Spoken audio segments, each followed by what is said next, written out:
During our Farm Basics time today, we're going to talk just a little about direct seeding versus having a nurse crop. So if you're a non-farmer, you're probably going, what are you talking about? But this really comes down to trying to raise two different crops at the same time very early in the season versus just one. All right, first of all, let's talk about what is a nurse crop, because that sounds kind of weird. Well, let's say that you're seeding alfalfa. Alfalfa may take as long as 28 days to really germinate and start growing.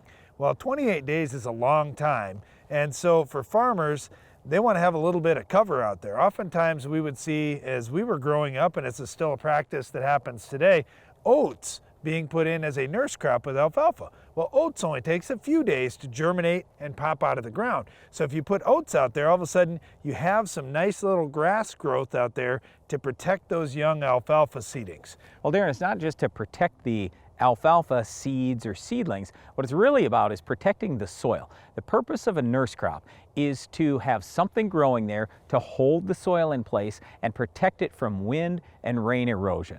Well, the reason I was saying seedlings, Brand, is because in sandier soils, that sand can blow and it can chop off small plants. And that's why a lot of farmers with lighter soils want to have something that can get out there and stand, especially in a crop where they have to do some tillage, like often happens with alfalfa. Now, here's the interesting thing. If you have ever watched Ag PhD before, you know how we hate weeds. And you also probably know that anything in the field other than the actual crop is a weed. So in effect, that nurse crop to us is a weed.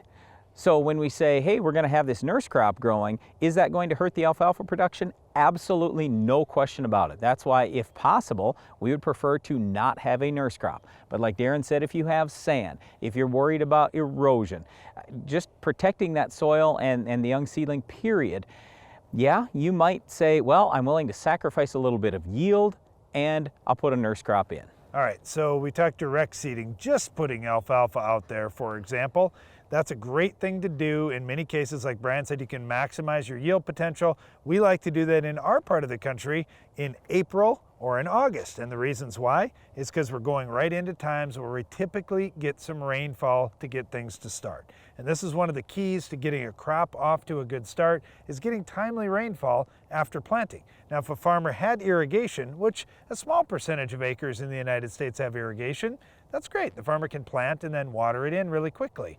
But in areas that are on a dry land production where you don't have irrigation, putting your crop in the ground at the right time of year is really critical. And if you're going to do direct seeding with alfalfa, that's what I would recommend. Get it out there right before you're going to see some rain. Okay, so once again, direct seeding is when we're planting just the crop. Having a nurse crop out there in addition to the crop can also be done, and the purpose is basically to prevent erosion and maybe to protect the seed and seedlings.